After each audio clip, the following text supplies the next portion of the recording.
Hello students, welcome to JTS Junior College online teaching learning platform. I am Parag Solanki, your physics mentor. We are studying chapter 12, that is electromagnetic induction. Today we are going to study motional EMF in a rotating bar. Before this we had studied an EMF which is induced in a sliding bar, and the EMF induced in the bar which is sliding in a uniform magnetic field is given by E is equal to BLV.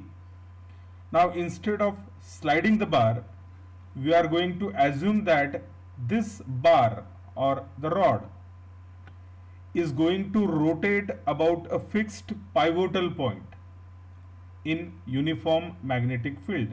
या फिगरमध्ये हे crosses दाखवलेले आहेत.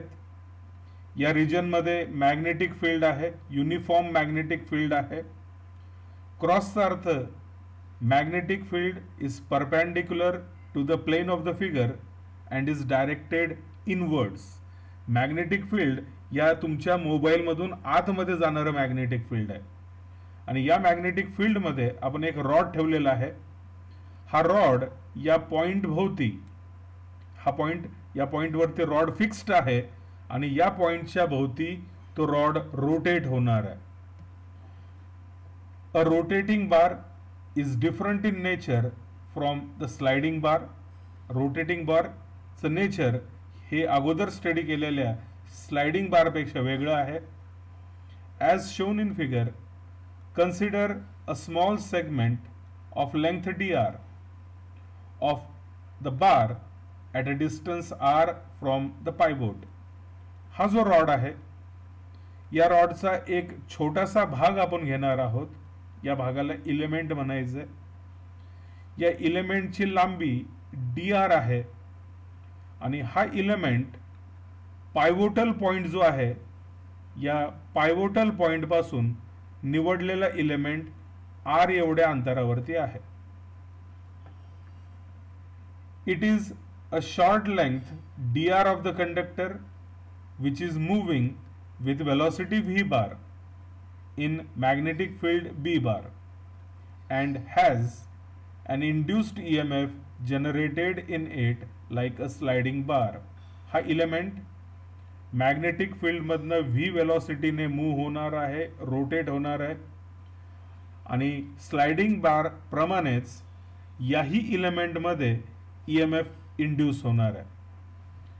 Bye imagining all such elements as source of EMF. जसं हा element rotate झाल्यामुळे EMF निर्माण होतोय, तसा इथं इलेमेंट घेतला त्याच्यामध्येही EMF निर्माण होईल.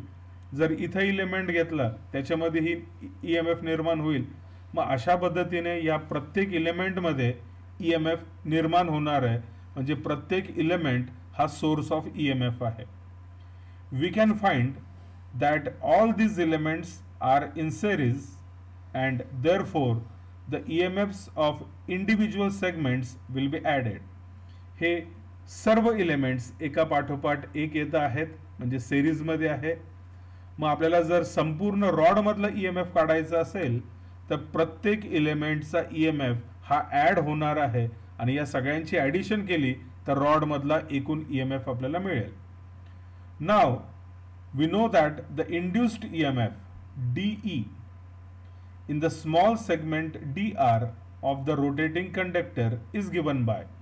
हा जो एक स्मॉल इलेमेंट आहे, जो इलेमेंट या मॅग्नेटिक फील्ड मधनं रोटेट होईल, त्याच्यामध्ये निर्माण होणारा EMF हा DE आहे असं ॲज्युम करू, आणि त्या EMF ची किंमत मागील फॉर्म्युल्यानुसार आपण मागच्या आर्टिकलमध्ये प्रूव्ह केलं, E is equal to BLV. इथं EMF छोटा आहे म्हणून त्याला DE ने संबोधलं गेलेलं आहे. DE is equal to BLV या फॉर्म्युल्यानुसार इथं त्या इलेमेंटची लांबी dr आहे म्हणून L च्या ऐवजी B, V, L च्या ऐवजी लांबी dr आहे, so dr. Total induced EMF in the rotating rod can be obtained by integration. संपूर्ण रॉड मधलं EMF इंटिग्रेट करून काढता येईल.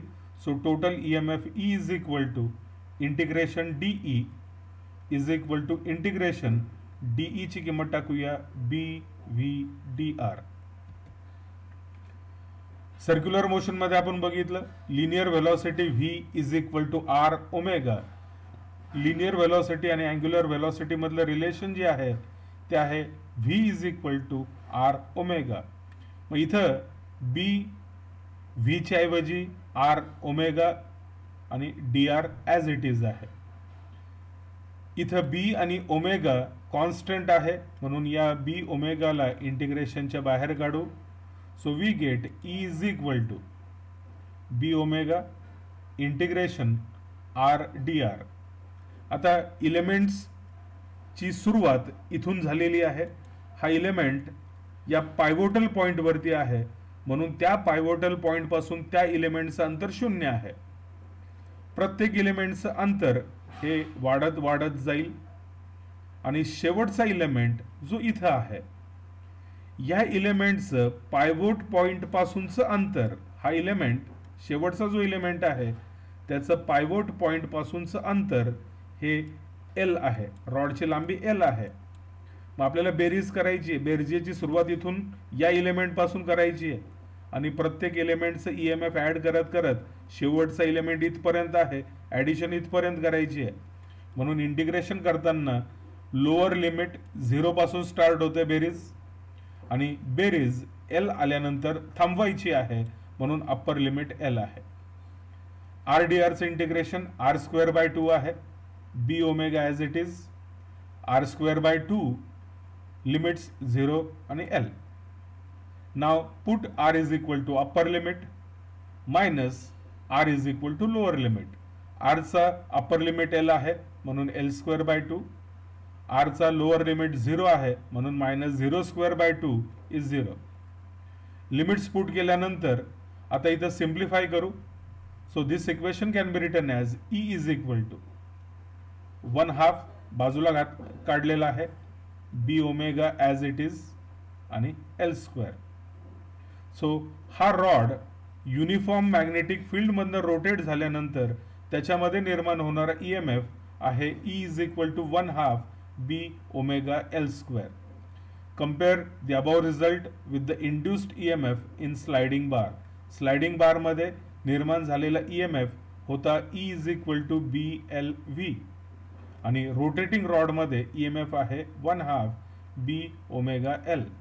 आता या दोन इक्वेशन मध्ये बघा इथं 1/2 आहे, इथं 1/2 नाही. आता इथं BLV आहे, इथं B ओमेगा L² आहे. L² ला L मल्टिप्लाइड बाय L असं लिहू आणि ओमेगा L इथं V इज R ओमेगा, पण इथं R च्या ऐवजी रॉडची संपूर्ण रॉडची लांबी L आहे म्हणून ओमेगा आणि L च्या ऐवजी V लिहिता येईल. गुणिले अजून L आहे म्हणजे आपल्याला हे रिलेशन मिळेल BLV, पण इथं हाफ आलेला आहे म्हणजे रोटेटिंग रॉड मध्ये निर्माण झालेला EMF स्लाइडिंग रॉड पेक्षा निम्मा असणार आहे.